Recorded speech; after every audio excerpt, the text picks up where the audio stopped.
अस्सलाम वालेकुम नाजरीन।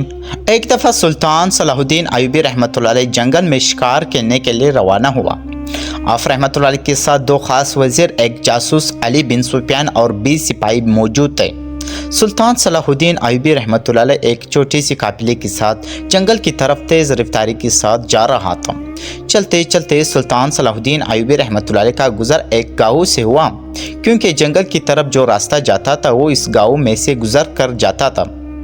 सुल्तान अक्सर औकात इस रास्ते से गुज़र कर जंगल जाता था, लेकिन जब इस दफ़ा सुल्तान इस गाँव से गुजरा तो सुल्तान की नज़र एक काफिले पर पड़ी जो इस गाँव से निकल कर वापस रवाना हो रहा था। सुल्तान ने अपना घोड़ा रोक दिया और अपने एक सिपाही को हुक्म दिया कि जाकर मालूम करो ये काफिला किसका है और ये इस छोटी सी गाँव में आखिर क्या करने आए थे। चंद लम्हों के बाद सिपाही वापस आया और सुल्तान सलाहुद्दीन अय्यूबी रहमतुल्लाह अलैह को बताया कि सुल्तान मौज़म ये हमारे पड़ोसी बादशाह का काफिला था। इसके साथ 100 सिपाही का दस्ता, चंद वज़ीर और बादशाह और शहज़ादी थी और शहज़ादी बेहोशी की हालत में थी। ये सुनकर सुल्तान ने कहा कि क्या मसला हुआ। जब सिपाही ने कहा कि शहज़ादी बेहोश थी तो ये बात सुल्तान के लिए हैरत ज़दा थी। तो सिपाही ने कहा, सुल्तान मौज़म परेशानी की बात नहीं, बादशाह शहज़ादों के इस गाँव की मशहूर हाकिम के पास इलाज कराने के लिए लाया था।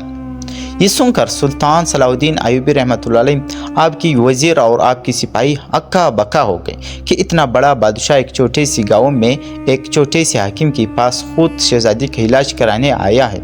ये बात सुल्तान को हज़म नहीं हो रही थी, लेकिन शिकार करने के लिए देर होती, इसलिए सुल्तान अपनी मंजिल की तरफ चल पड़ा। सुल्तान सारा दिन शिकार खेलता रहा, लेकिन जब असर का वक्त हुआ तो सुल्तान ने अपने सिपाही को पसी परखा कि जाओ इस काफिले के पीछे करो और मालूम करो कि ये बादशाह काफिला किस जगह पड़ाव करता है, क्योंकि आज रात में बादशाह से मिलना चाहता हूँ। सुल्तान वापस चला गया।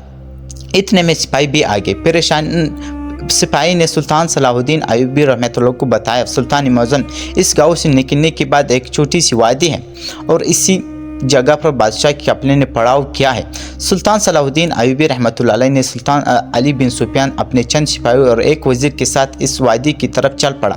चलते चलते थोड़ा अंधेरा हो गया, लेकिन जब सुल्तान इस वादी में पहुंचा तो सुल्तान की जाल को देखकर बादशाह समझ चुका था कि ये अजीम सुल्तानत का बादशाह सुल्तान सलाहुद्दीन अय्यूबी रहमतुल्लाह अलैह। बादशाह ने सुल्तान का इस्तकबाल किया और इसे अपने खेमे में अंदर ले गया।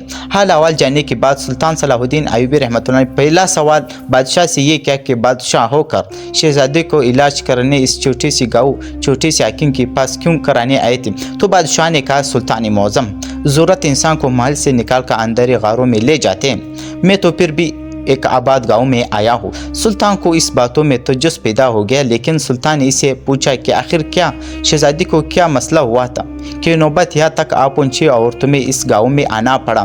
तो बादशाह ने कहा कि एक दिन शहज़ादी मेरे साथ घुड़सवार कर रही थी कि अचानक शहज़ादी का पैर फिसला और शहज़ादी घोड़े से गिर गई और शहज़ादी कोली की हड्डी अपनी जगह से हट गई।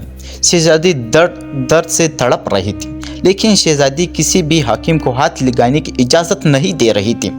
ये आज नहीं, ये बचपन से ही शहज़ादी किसी नामौरों को अपने जिस्म को छूने की इजाज़त नहीं देती।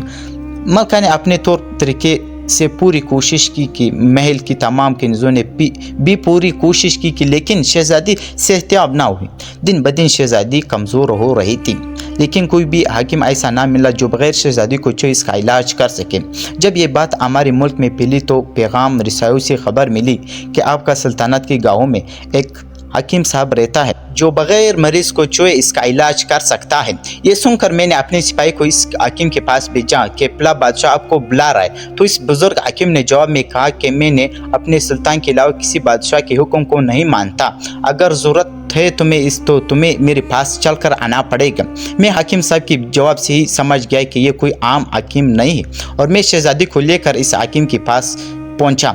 तो सुल्तान सलाहुद्दीन अय्यूबी रहमतुल्लाह ने पूछा, हैरानी की बात यह है कि इस हाकिम ने बग़ैर छुए शहज़ादी के इलाज कैसे मुमकिन किया। बादशाह ने कहा कि हमें इस गाँव में आए हुए 3 दिन हो गए। जब हमारा काफिला यहाँ पहुँचा तो सबसे पहले हाकिम साहब ने कहा कि एक सिपाही को भेजा और जाकर जंगल से एक सेहतमंद भैंस को पकड़ कर लिया। मैंने अपने सिपाही को भेजा और सिपाही एक सेहतमंद भैंस लेकर आ गई। मैंने हाकिम साहब से पूछा कि आखिर भैंस से मेरी बेटी का इलाज कैसा होगा।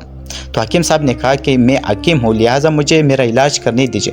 پھر حکیم صاحب نے کہا تمہیں 2 دن انتظار کرنا پڑے گا، ہمارے پاس انتظار کرنے کے علاوہ کوئی اور چارہ بھی نہیں تھا، لہٰذا ہم پہلے بھی اس وعدے میں قیام کر چکے ہیں۔ ادھر حکیم صاحب نے اپنے شاگردوں کو حکم دیا کہ 2 دن تک اس بھینس کو نہ ہی پلانا ہے اور نہ ہی کھانا چیز وغیرہ دینا ہے۔ حکیم صاحب کا سن کر شاگردوں نے کہا اگر اس کو 2 دن تک اسی طرح ہی چھوڑا جائے تو یہ بھینس مر جائے گی، لیکن استاد کا حکم تھا تو انہوں نے حکم کی تعمیل کی۔ آج صبح ہم اس گاؤں کی طرف چل پڑے اور حکیم صاحب کے پاس پہنچ گئے۔ حکیم صاحب نے 2 آدمیوں کو حکم کیا کہ جاؤ اس بھینس کو کھول کر لے آؤ۔ جیسے ہی سپاہی نے بھینس کو کھول کر لائے تو حکیم صاحب نے حکم دیا شہزادے کو اس بھینس کے اوپر بٹھا دو۔ میں نے شہزادے کو اپنے ہاتھوں سے اٹھا کر بھینس کے اوپر بٹھا دیا۔ اب حکیم صاحب نے کہا کہ اس کو دونوں پیروں سے بھینس کے پیٹ کے نیچے سے شہزادے کے آپس میں پیروں کو باندھ دو۔ میں نے اس کی پیروں کو باندھ دے۔ اب حکیم صاحب نے گائے کے سامنے پانی رکھا اور اس میں نمک ڈال دیا۔ بھینس 2 دن کی پیاسی تھی، اس نے بڑے زور سے پانی پیا اور نمک زیادہ ہونے کی وجہ سے شدت پیاس بڑھ گئی۔ اس کے بعد بھینس بھوکی تھی تو اور اس نے پیٹ بھر کے کھانا کھایا تو بھینس کا پیٹ بولنے لگا اور بھینس کی پیٹ بولنے کی وجہ سے شہزادی کی کمر پر تناؤ پڑنے لگا اور اتنا تناؤ کہ شدت درد کی وجہ سے شہزادی بے ہوش ہو گئی۔ اب حکیم صاحب نے کہا کہ اپنے بیٹے کو بھینس سے اتار دو۔ اب شہزادی ٹھیک ہو گئی ہے اور اس کے بعد اس نے کہا کہ بھینس میں اپنے پاس رکھوں گا۔ اسی طرح حکیم صاحب نے میری بیٹی کا علاج کیا اور الحمدللہ آج ہوش میں آ گیا اور شہزادی بالکل صحتیاب ہو گئی۔ سلطان صلاح الدین ایوبی رحمۃ اللہ نے بادشاہ کو خدا حافظ کہتے ہوئے سیدھا اس حکیم کے پاس گیا اور حکیم کو اپنے گھوڑے پر بٹھا دیا اور اپنے دربار میں لے گیا اور اس کو اپنے ہی شاہی حکیم مقرر کر دیا۔ دیکھتے دیکھتے وہ حکیم سلطان صلاح الدین ایوبی رحمۃ اللہ علیہ کی سلطنت کا مشہور ترین سلطان بن گیا۔